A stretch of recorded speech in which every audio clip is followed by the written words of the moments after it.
ఇటు షర్మిలతో కథ నడిపించడం. ఓ రకంగా చెప్పాలంటే చంద్రబాబు నాయుడు జైల్లో ఉంటే ఇవన్నీ జరిగే కాదేమో. ఆయన బయటకు వచ్చాక 100 రకాల వ్యూహాలు వేస్తున్నాడు. అంటే ఓ రకంగా కార్పెట్ బాంబింగ్ చేస్తున్నాడు.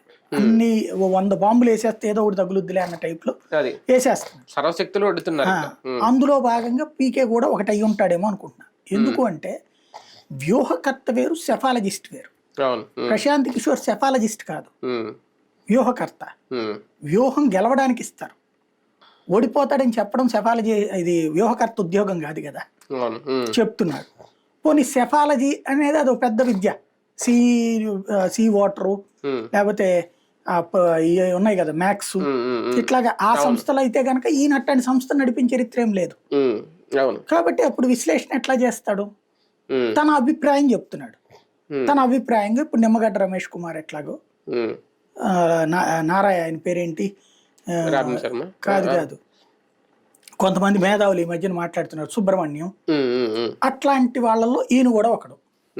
ఇది ప్రశాంత్ కిషోర్ కూడా ఒకడవుతాడు. వీళ్ళు రాష్ట్ర స్థాయి మేధావులు, ఆయన జాతీయ స్థాయి మేధావి. ఆ రూట్లో చెప్తున్నారు.